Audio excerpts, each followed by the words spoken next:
Good morning, good afternoon, good evening, wherever you are in the world. We are back with another Neurodiversity Stories. I am your host. My name is Darren Clark. I'm a neurodiversity coach and consultant and marketeer. Woohoo! So we have another absolutely amazing guest today. We have Georgina. I've been following her journey and business journey on social media channels on LinkedIn for quite some time now. And I'm always inspired by what she's been doing and the people that she's helping. So please do stay around. We will be talking all things around technology, assistive technology as well. So please do stay around and drop in the comments as well if you do have any questions or anything else that you'd like to talk about. As always, we can't do this without yourselves. So please also pop in the chat where you're tuning in from. We do reach several different countries now. We've reached over in Turkey, in Brazil, and Kenya, in America. So we are going further, and we can't do this without your support. So please do let us know. Pop in the chat where you're calling, where you're tuning in from. And if you're watching this on replay, then just drop a replay and just let us know where you're tuning in from, as always. So the other massive thank you that I'd like to say is to our sponsors. We have had, again, some amazing sponsors who sponsor this channel, and this helps us reach, again, more global connections and more awareness around neurodiversity. So our current sponsor is NATTC. They're passionate about empowering organizations to reimagine how they support neurodiversity or physical disabled staff. And I will share with you a little video for them. And this is all about kind of access to work, coaching and everything. So they're an awesome organization. Please do check this out.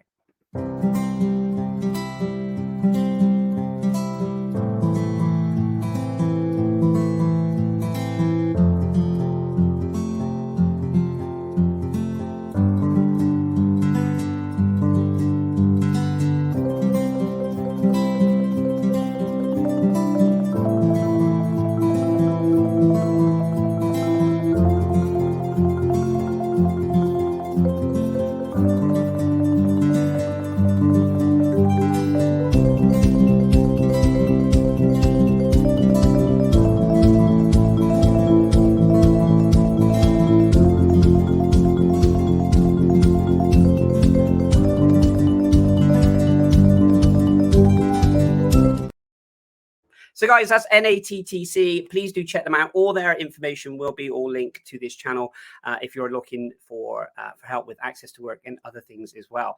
Now we get on to the main event, which is we are bringing in Georgina, who, like I said, is an incredible individual doing some amazing things. And I'm going to do my very best to read the bio that Georgina sent. So Gina is an accomplished ADHD coach and dynamic speaker dedicated to transforming the world of technology for neurodivergents. With over 32 years of lived experience and a decade of expertise in technology and consulting, she's become a thriving force in empowering individuals and organizations to harness the power of neurodiversity. So without further ado, I would love to for you to welcome Georgina to the stage.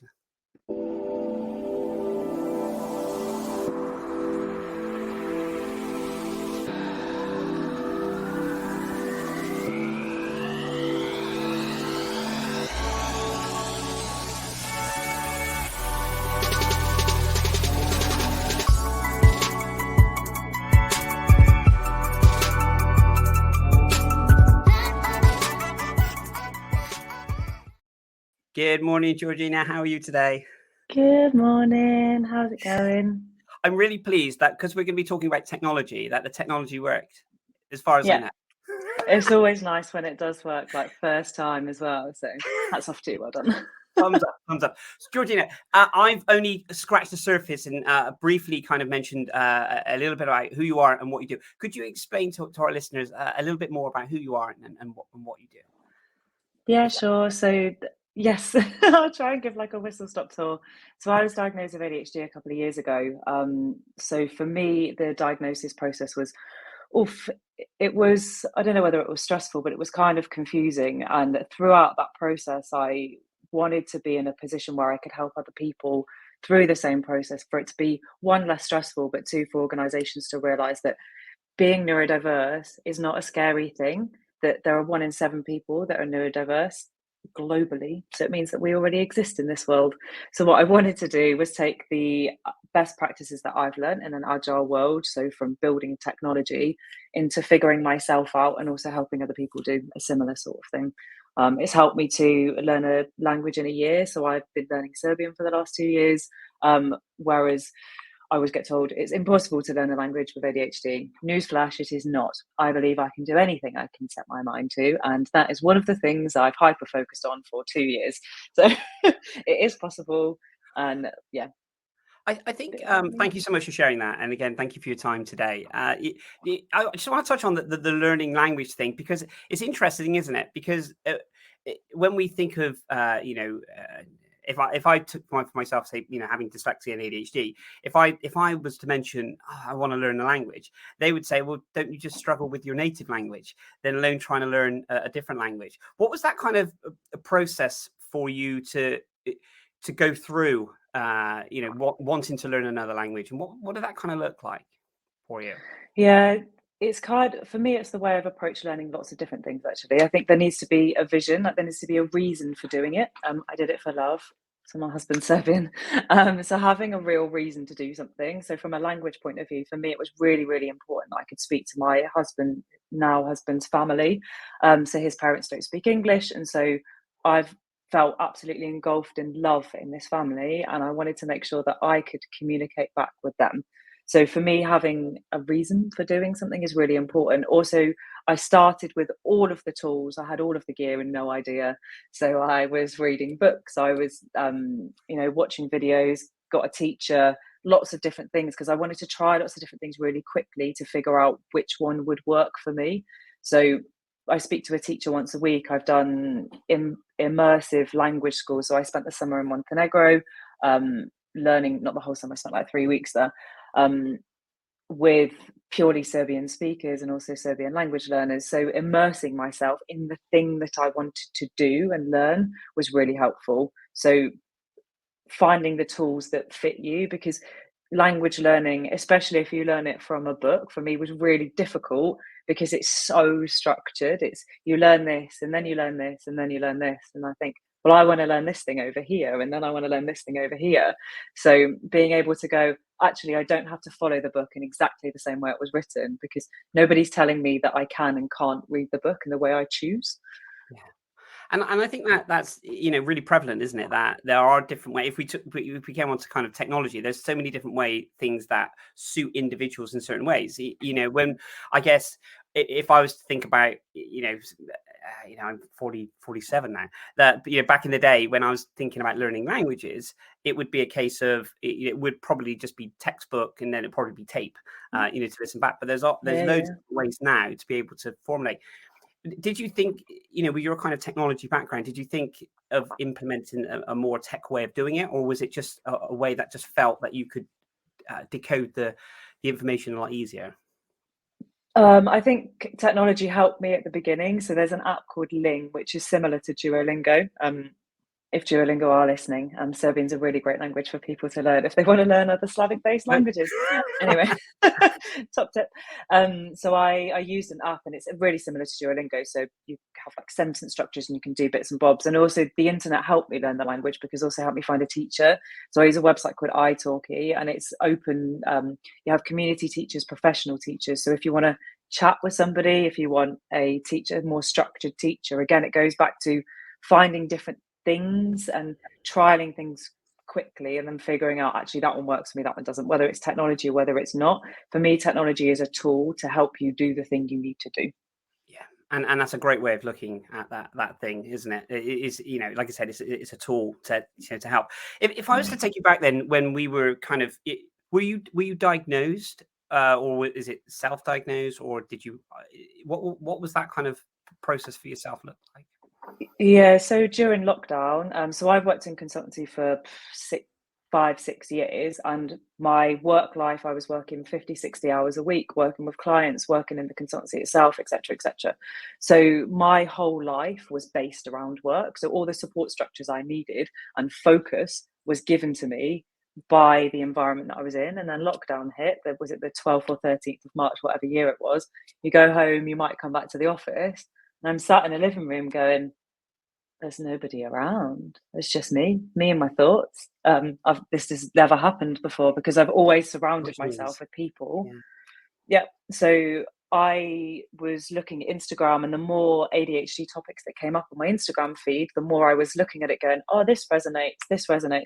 Oh, RSD, so rejection sensitivity dysphoria, that immense feeling of sadness and feeling of rejection, whether it's perceived or actual in that moment, is a thing that I felt my entire life. And to be able to give it a label was then really helpful for me to go, oh, okay, what are ways that I can use to support myself in terms of, you know, going back into my senses and feeling and thinking, is this real? Do I perceive it? Making sure I get back into my body. Because sometimes when I feel really stressed, I just sit there and you can't see that I'm stressed because I'm sat there fiddling with something, going, well, maybe you could, maybe I've got this idea that I don't look like I'm stressed, and maybe I'm just in my own world. Or focused. But getting out, yeah, getting out and moving my body was really helpful. But whistle stop tour, going back to diagnosis. So during lockdown, was on my own in my flat, thinking, I don't know what I'm doing. I just felt completely alone, and just, it was, as for a lot of people, it wasn't very nice. So looked at Instagram and then thought, oh, maybe I should look at a diagnosis. Went to look at the NHS website. I think the wait list at that time was like 5 years, and I think it's something similar now. So found a private psychiatrist to diagnose me. And the process itself was, I was given some forms to fill out, gave a form to a friend, gave a form to my mum. And the process felt for me quite laborious, and it was lots of form filling, and I'm like, wow, this is quite stressful, isn't it? Looking back at like my old school reports, going, oh, you know, if only she'd have just focused, if only she'd have just listened, she's really smart. I'm like, yeah, if only somebody knew. So then that's like kind of grief cycle of, oh, if somebody knew, if somebody could have supported me, but actually if I did know, then would I be in the same position I'm in now? You don't know, do you? So went through that. Sorry, go. No, please Waffling carry on. now. It's so fascinating. No, honestly, Georgina, I was just going to mention it is this kind of feeling, I guess, of, you know, what could have been, and how that would have played out differently, and have these kind of struggles that are, you know, you've gone through, made you the person you are today. And I guess it is, and I think that, you know, you touched on the kind of the rejecting kind of, you know, where you feel, you know, you're rejected, and it could just be a comment, or it could just be you know, quick comment, or an email, or just something that's said, and that can live with you for a very long time, you know. You know, sometimes years, you know, but in that moment, and that's really tough. How did you, how have you kind of worked on that to be able to kind of not look back on some of these things, and you know, I use the terminology, you know, beat yourself up, you know, hypothetically, you know, around.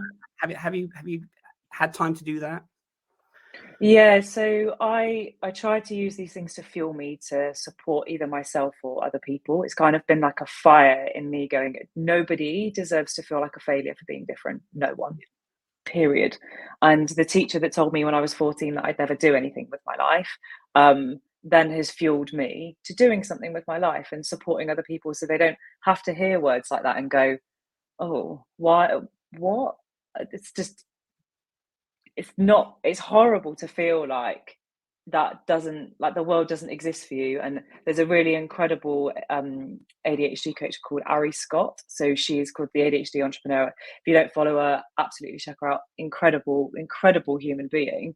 And she talks about how we're here to make a new world. Like, the world doesn't necessarily fit for us, but the world, you know, everything was created at some point. Therefore, there's always opportunity to make something different. So I don't know, a recipe to make bolognese, there's a specific recipe to make bolognese, but you could add something different and it may taste better to you. It may taste better to me if I add, I don't know, carrots into the, whatever the thing is. Like, everything has an opportunity to be improved, whether that's myself or whether that's a process or a system or whatever that thing is. We always have the opportunity to make something better with the situation that we're in.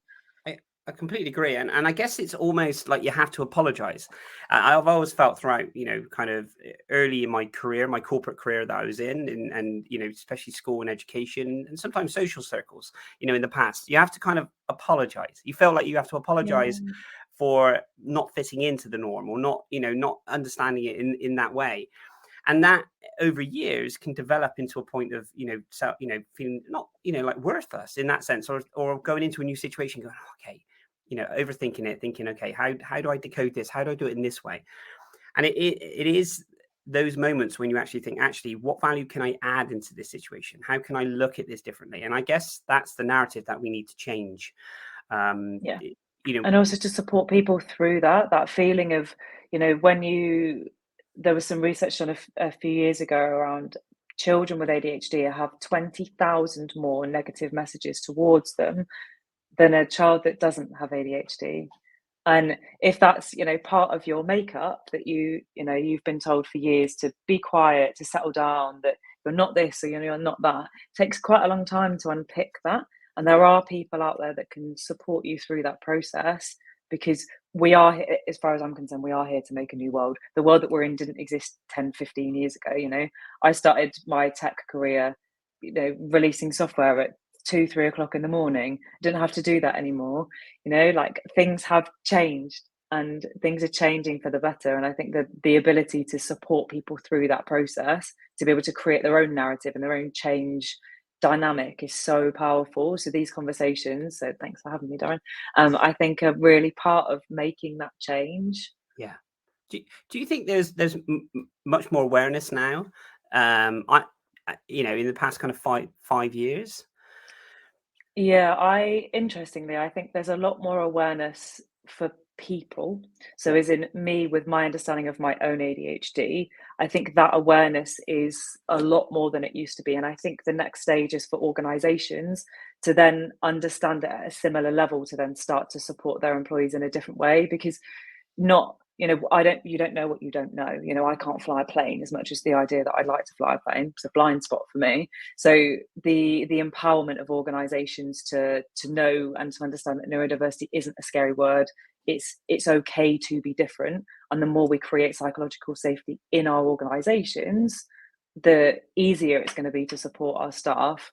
So I think it is changing. And I think the next evolution of this, understanding of neurodiversity, comes with the power of organizations understanding it to create those supportive systems for people.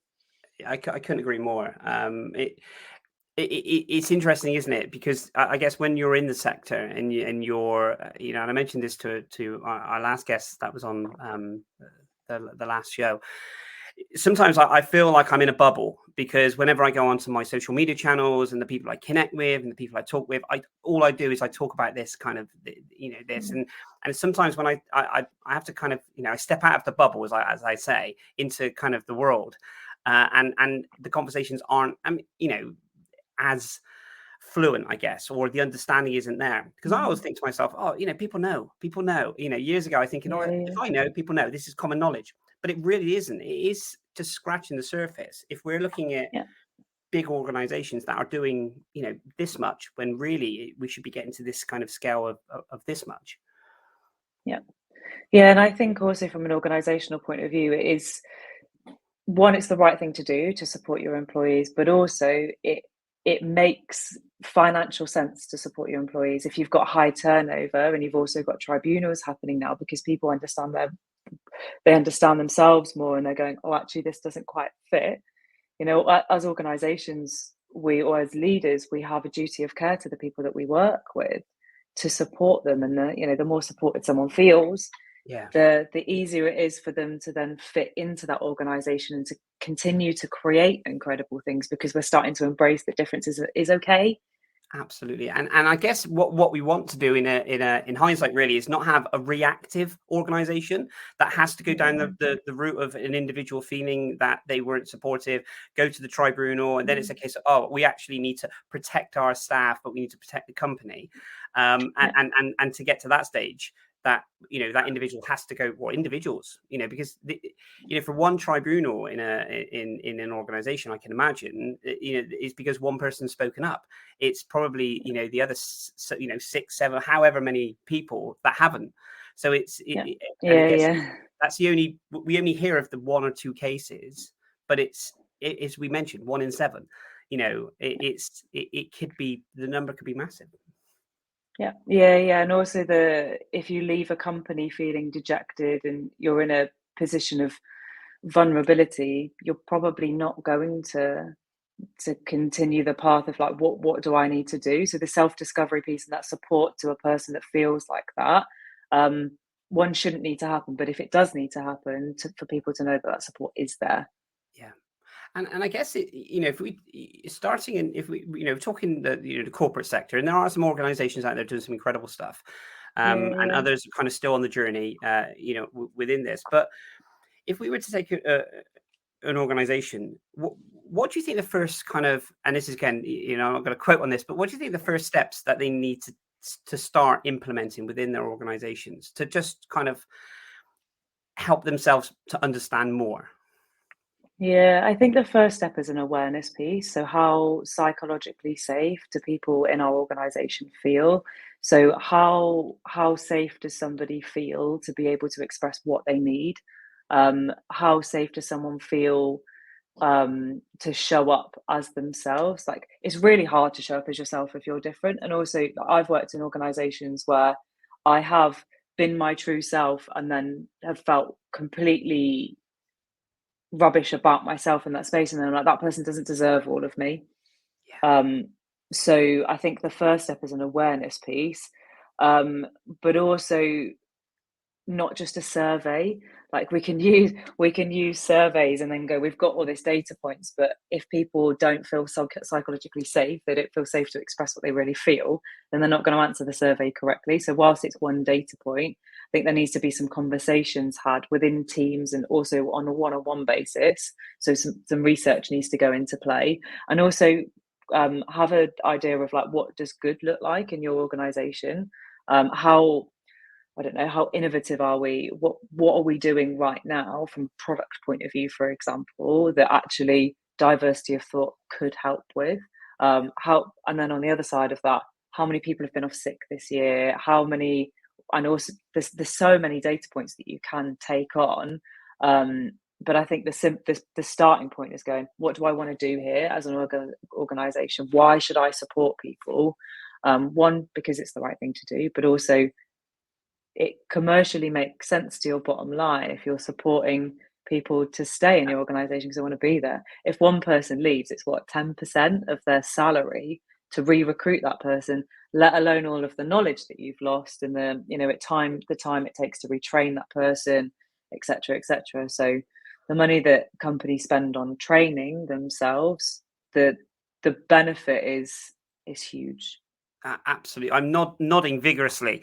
You're absolutely right. And I've always said, when I've spoken to organizations and I continue to do it, I said, it starts with the recruitment process of how do you encourage people to join your organization, and I think it's sometimes when I look at the recruitment side of it, I think of it, the job market now from the technology point of view is, we have, the LinkedIn thing now where you can have the easy apply and the Indeed and all the other different sites. And it just seems like a barrage. Speaking to, clients and other things, like a barrage of, we found 30 jobs that you can apply for. And then suddenly they just hit that button, all of these. So it does seem like this big kind of this process.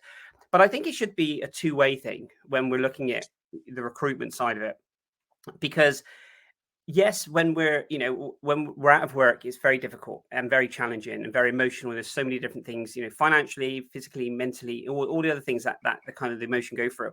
And we're kind of led down the path of, it gets to a stage where the confidence gets knocked and then you're actually, I'll just take any job. And then it's a case of you're into an organization. But what would be amazing is we had these organizations that list, that you actually feel attracted to, in the sense that you want to go there because you feel supported. Otherwise, this pain that you're going through now, you then join the organization, you then put it a cost to you from, time and emotion. You go through the company structure, the introduction, everything else. And like you said, the support's not there and they start the cycle again. Yeah, there's an incredible startup called Inclusive Jobs, so check them out. They are looking also to change this. So they're looking to create that community for neurodiverse individuals that, like you said, are in that position of, I need a job and I need some support through that process, but also matching them with companies who are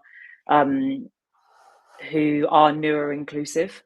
And also supporting organizations from a training point of view to become those neuro-inclusive supportive organizations, so kind of tackling it from both sides. And I think it's super, super important to be able to support both sides of this. This is the network effect, especially if you've got X amount of people that are out of work and feeling like that dejected feeling, to support them through that process, but also when they go to an organization, to know that that organization is going to support them.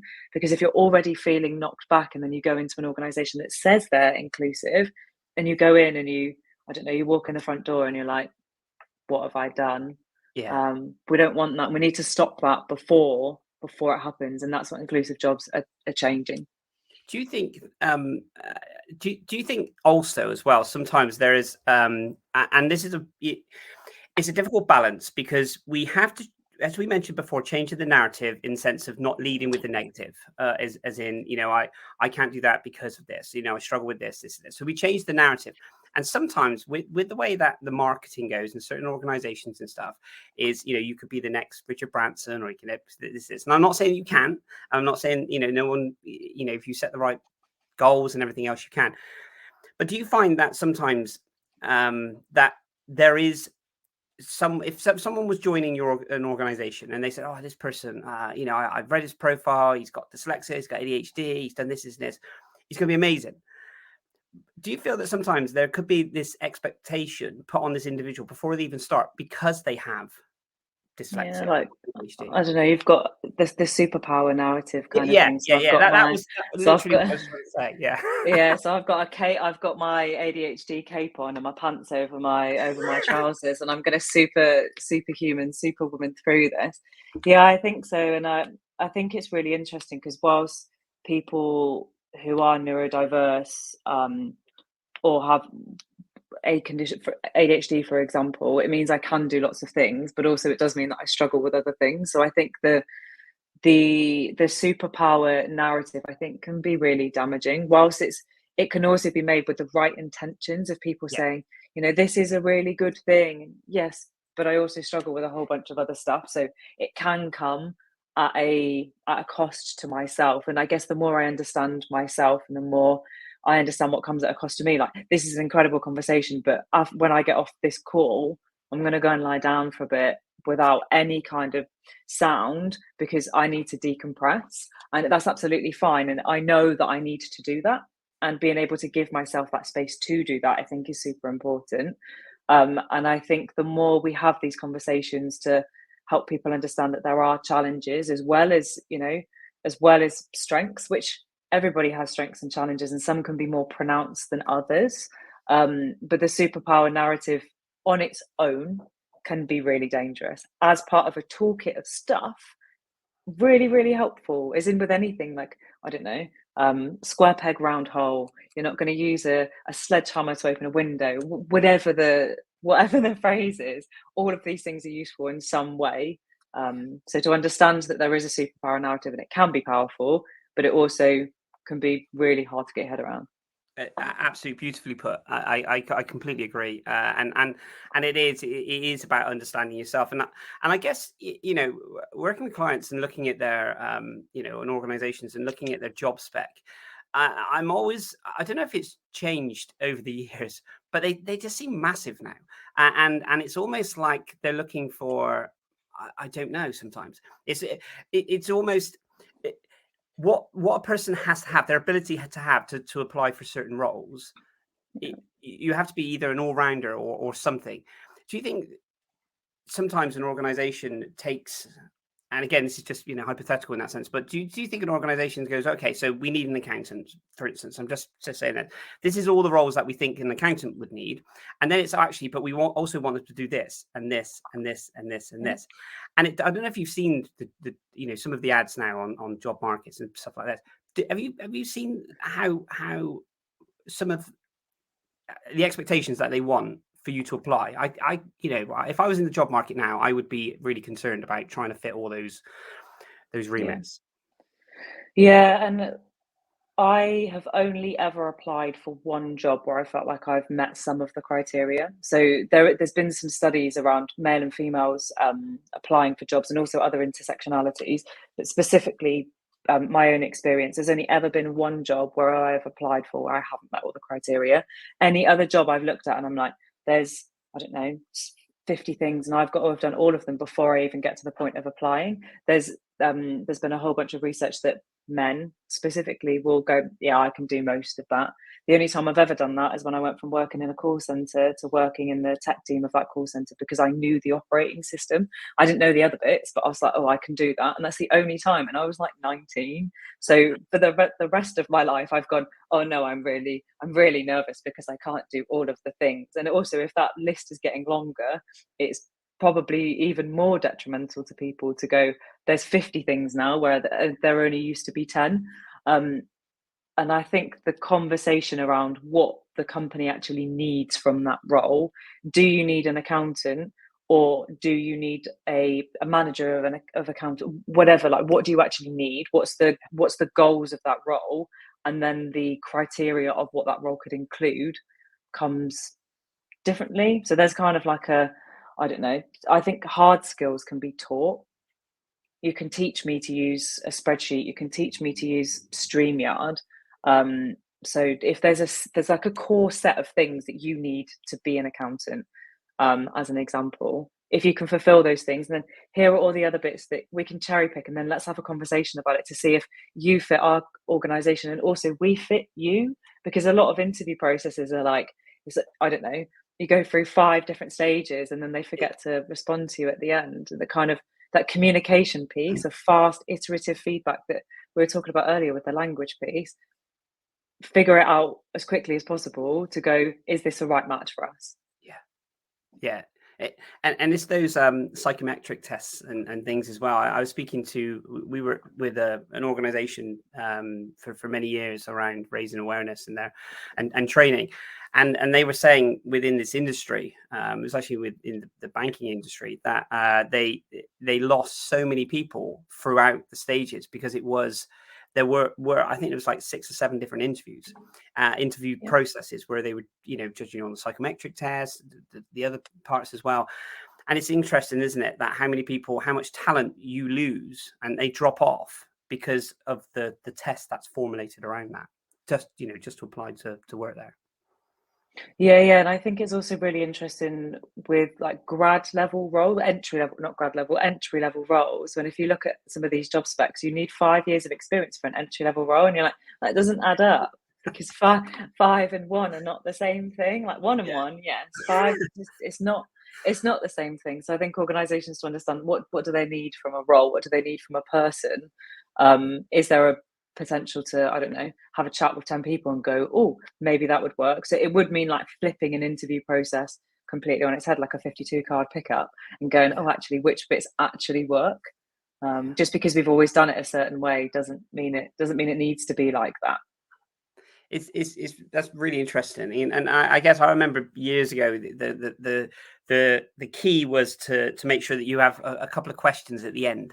When I was in corporate and I was regional director and I was interviewing people, it was always these kind of criteria of, if they ask a couple of questions at the end, that it shows that they're interested in the organization. And I'm thinking, why don't we flip it and ask the questions at the start, or through the process? And I guess it is finding that balance, isn't it? Because we are in a situation, it does seem with the job market that there's a plethora of jobs, and a real huge amount of people that are applying for these or not applying. I'm not in the job market, so I don't know, but it's definitely an industry I think that's people are working hard at and they're doing some amazing stuff at, but it's still, I see it all the time. It's a tough industry to break. Yeah, and I think it's also a massive opportunity for companies to do interviews differently. To be able to say, oh, we're a neuro-inclusive employer, for example, and what we do is we've got these 3 different ways. Because, for example, I don't know, if you gave me 10 different ways to do an interview, I'd be like, oh my goodness me, 10 is a lot. I interviewed for a consultancy a little while ago, and they gave me 3 options, I think. One was a bunch of questions. One was, talk to us about a situation that you've been in before that maps to our values, or the same thing but a hypothetical situation, so like a role play.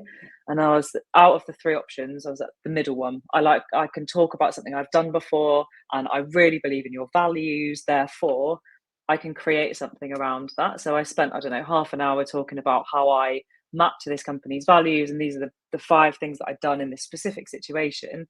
And the interviewers were also incredibly helpful in asking me questions, so I didn't feel nervous. And also, I've been working in tech for over 10 years now, so I'm a lot more confident in being able to speak about my experience. But if you'd have asked me this a couple of years ago, 3 years ago, 4, whatever, I applied for a job where I'd spent 5-6 days answering what I thought were the interview questions, and I wrote all this stuff out, and then I had the interview, and I didn't know any of the answers to the questions because I'd written everything out that I thought it was going to be, and it just wasn't anything that they asked. And then I was like, I didn't remember anything, and I was so nervous, and I left that interview thinking that was a waste of time for me and for them.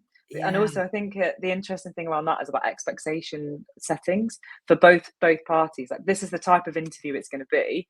Here are the types of interview questions.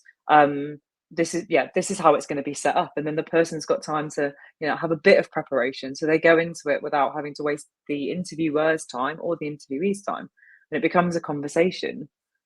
Absolutely. Is this a right match? Is this a fit? I couldn't agree more. You have, it's costly on both sides, and like you said, the recruitment process is costly. From the advertisement, for the interview, for the process, the time you spend on it, bringing someone in, the onboarding. If they're successful, it is really, it's something that I hope from having these conversations and the incredible work that people are doing, it continues. Georgina, can we go to tech? Where's your love? Have you always had a love for tech? Where did that start from? Not really. So I think I touched on this earlier. So I used to work in a call center for Flybe. So they were a regional UK airline. They don't exist anymore, sadly. They're an amazing company to work for. So I started working with them when I was 17, straight out of college. Thought I was going to flunk my first year of college. So I got a job immediately, spent a summer working there. Then I got some grades and then ended up doing like a part-time job in the call center. Traveled, went to India for 3 months to teach English as a foreign language. And I came back and I thought, I've really enjoyed this. I'm either going to work in this call center for, I don't know, a few more months, a few more years, earn some money and travel the world. And then a job came up on a corkboard, like a real old school A4 piece of paper with, these are the things that we need from a test analyst. So a test analyst, so you've got developers that write code that make websites, and then you have testers that look at that website after a change has been made and say, has anything, does that change work? And also, is there anything, does anything need to be changed after it? I don't know, if a button no longer works because of an implementation. So this is the first job I ever applied for. I thought I can do most of that. So I did. And I was seconded into this test analyst role. And I had a whale of a time. Like, I was looking in databases, trying to understand the best profile fits of a customer. And we were adding like bags to bookings. So I had the best time. And then I was promoted at 21 to manage a team of test analysts, and all of the test analysts had come from the call center. So we'd all worked in a very similar area beforehand, and everybody was older than me, much older than me. And so I'd been promoted to my level of incompetence. I was 21. I don't think I could cook my own food then. My mum used to wash my clothes. I didn't know anything at 21, and I'm there managing a team going, oh, crikey, this is hard, isn't it? So learning on the job was a definite thing there, and the resilience of me going, I can do this. So I did it for a year and went to this space in Exeter, which is in the southwest of the UK. I'm in an aircraft hangar looking at people, fixing planes. Oh, I love planes. And then I was thinking, can I do this anywhere else? Where better than to go to London? London, is a big metropolis. Why don't I go there? So I got a job, worked for Rightmove for 4 years, I think. Absolutely loved it. Again, had a whale of a time. Spent my 20s in London working in various different jobs. So it's not necessarily the technology piece that I like, it's the people bit.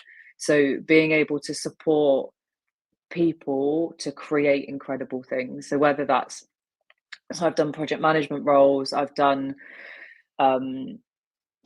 basically creating psychologically safe spaces so people can do the things they need to do. So whether that's speaking to senior managers around what's actually possible, and also speaking to engineers to understand if it is actually possible. So we're not mis-selling something as a development team, we're we're either making compromises or understanding each other to be able to create the thing that you actually want. Because I don't know, if I asked you to build me a house and you went, okay, and you built me a house, and then we're like, wow, what kind of house is that, Darren? Like, I don't know.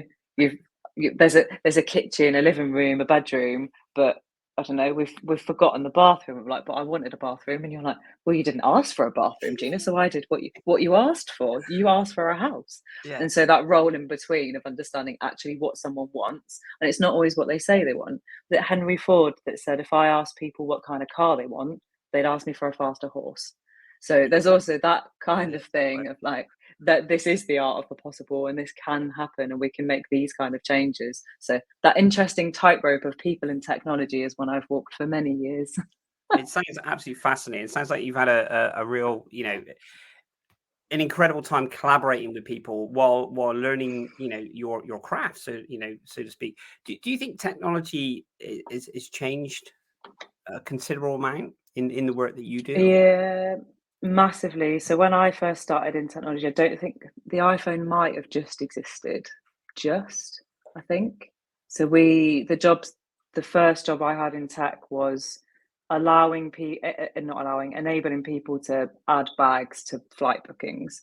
We're now in a position where, there's more data that exists in the world than number of people. Like, we can do anything with technology. AI definitely didn't exist when I started in the same way as it does now. I think it's massively changed. And whilst it's an enabler for a lot of things, we've also, attention is currency now. Yeah.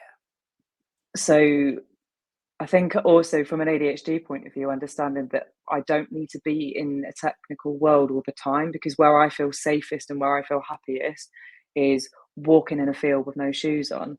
And so the more I push my brain into technology or doom scroll on Instagram, the more detrimental it is to me.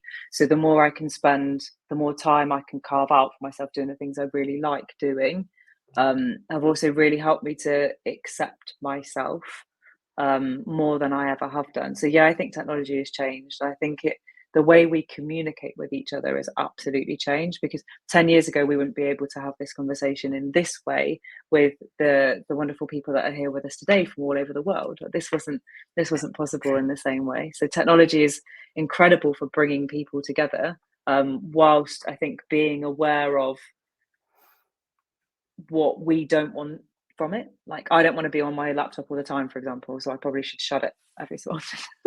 No, I completely, and I love the the analogy that you put the fact that I'd love to just walk on in a field with my shoes off, and and just kind of I guess be one with nature, but kind of that break. And I guess there is we have to have this. It's really difficult, because I've always been in kind of like, if I've not been self-employed, the job I've had before has always been, marketing, has always been promoting. So I've always felt like I have to keep this presence up of, continuously having to work with tech. I love tech. I love, working on it. I love, designing, everything else like this. But it does come a point when I actually feel like you just feel like you just want to kind of put airplane mode onto tech for a short while, and just take a kind of break from it. Yeah. Oh, making me think of an idea. I'd love to be at a point where I could run an ADHD retreat that didn't require any kind of technology for a whole weekend, where we found ourselves at one with nature, understanding that we're perfect just exactly as we are. That sounds like a great idea. No, it does. I literally I do my very best to kind of for me, with my dyslexia and my ADHD, for me, I get to a point where the screen starts moving. It gets I know everyone's is different. For me, and I've been there in the past before. Nearly an hour trying to respond to an email with just a couple of paragraphs, and it gets to a point when I learned these kind of little coping mechanisms where I actually think it's okay. I know it's important to get these things out, but I do literally shut the laptop, go for a walk, take the dogs for a walk, put my phone on, leave on the side or airplane mode, and just walk around the village. And I found that really helps. What do you diarize anything? Do you jot stuff down, with a pen or a pencil, or is it always? Yeah, so I I love Muji pens. Muji pens for me are my fidget toy. They're my writing equipment. I got a Remarkable 2 a little while ago, so an electronic notebook. So I use that to be able to write notes for meetings. But if I need to scribble something down, I I don't normally go back to it. So every so often I journal, and I go through phases of journaling. Um, so yes, every so often, but I find just writing things when I'm speaking to people is actually really helpful to help me concentrate. So if I'm playing with a pen, it doesn't necessarily mean I'm not listening. It means I'm actually listening more, because I'm kind of I'm keeping my body moving, because I can't jump around when I'm on the call or when I'm on the phone to you, because it's really difficult for me to then focus, and also for people to focus on what we're saying, because I'm jumbling around everywhere. So pen and paper when I'm in a meeting, journaling every so often. One thing I do find is that I'm trying the 30-day of yoga with Adrienne. So I'm trying to practice yoga every morning. It's between 20 and 30 minutes to create that space for me, before I touch my phone. Yeah. That's what I've been. So I'm on day 4 of 30. So check in 26 days. But It to have that 20 or 30 minutes before I even touch my phone, yeah. to try and break that habit of like morning phone time. It literally is. I put my my phone. I know a lot of people can't do this, but I put my phone on airplane mode after a certain time, and then it's on there throughout the night. And then in the morning, I do. I'll get up. Speak. Have a coffee with my wife and all these different things, and then I will look at the phone, because what I've learned is that I always think to myself, when you go onto the phone, it's reactive. So the first thing I do when I grab the phone in the morning, it's a reactive thing. So I'm reacting to everything, so messages that come through the night, emails, all the different things, and then I can just be consumed. And mentally, for me, I think to myself, if I put myself in that mind frame of, oh yeah, I've got to do that, or I've got to do this, or that's come through, or this, and this, it doesn't set me up. So I try and diarize as much as I can, practice gratitude lists and everything else. And I feel that if I'm mentally strong enough to then go into the reactive stage of, firefighting or creative or whatever it is, I find that that's really helped. I'm not saying that happens every single time. I'm not perfect in this, but everything's a work in process. But it is just trying to find these different things where you're not just doom scrolling and, Yeah. I And also find, every so often, like, for me, I think doom scroll is okay, like yeah, every so often. But again, these things are tools in a toolkit to enable me to live a life that I want. And one of those things is to, I don't know, practice yoga in the morning, or make sure I go for a walk before. And that, for me, they're quite small things actually that make me really happy. I don't need to be a superstar DJ to be happy. I really don't. I did during lockdown though, buy a DJ keyboard, and I never opened it. So I'm not destined to be a you know, superstar DJ. you're not doing Glastonbury or anything. No. No. I can't imagine going to a festival like Glastonbury. It's way too many people. It's way Yeah, too busy. that's No, not for me. I watch it on TV. yeah. Love music, love festivals. I quite like intimate dance festivals. They make me really happy, especially ones with loads of lights. Yeah. Daytime, daytime and lights for me. But I yeah, like we've got the Western Arboretum, which is a beautiful place, and every year then summer bands come over and you just basically sit on the grass and listen to the music, and you've nice. got you just have kind of a picnic and a glass of wine and stuff, and it's but you've got that space. I always look at these things and I think, oh my goodness, you imagine being right at the front, just everyone just banging No, into you. no, absolutely not. No. And I think also that comes with understanding what works for you, because a few years ago, if someone asked me to go to Glastonbury, and I know it's an absolute outrageous process to get a ticket, but if 5 years ago, if someone said, do you want to go to Glastonbury? I would have said yes. Now I'd say, you have the best time, because it doesn't work for me. Maybe a smaller thing, or, sitting on a hill watching Glastonbury, I'm in. But But that doing the things that work for me to yeah. make me not feel like that pang of anxiety, that I'm in a space that makes me feel really uncomfortable, I try not to do those things anymore. And that's the wonderful thing, that you've started to, you worked on yourself and what works for you. And I think that's a a very honorable thing to be able to do, to say, actually, if I do this and I put myself into this situation, what are the gonna what's that going to be like? How am I going to be able Yeah. to recover from this? In the sense of, as you mentioned, after this call, you're going to just, switch off and just, kind of relax in that sense. And I guess, when you take it to that kind of level, like Glastonbury or something else like this, it's trying not to put yourself in these situations, isn't it? Yeah. And understand. And I think it's also a real privilege for us to be able to have this conversation. It's a real privilege for me to be able to say after this call, I'm going to lie down for half an hour. Not everybody has that opportunity. And what I want Kind 2 to be is a space where anybody can get support. Anybody. It's not something Access to Work can pay for ADHD coaching, for example. So it's a government fund that can pay for ADHD coaching.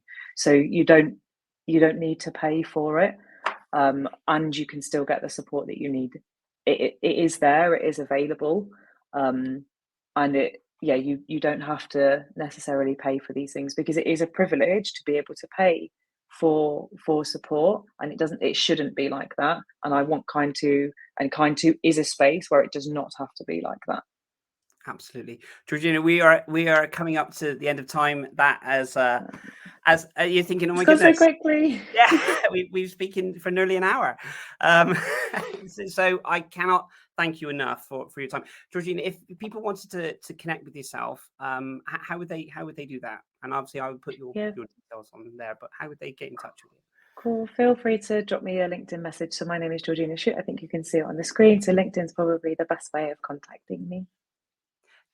Thank you so much, Georgina, for your time, your expertise, your knowledge, the conversation. I've thoroughly enjoyed this, and as I mentioned I literally wake up like a sponge, just wanting to absorb some knowledge, and you've given me that today. So thank you so much. Thank you so much for having me. I hope you have a nice day, folks. You too. Take care. Thank you so much for your time. Thanks, Georgina. Bye.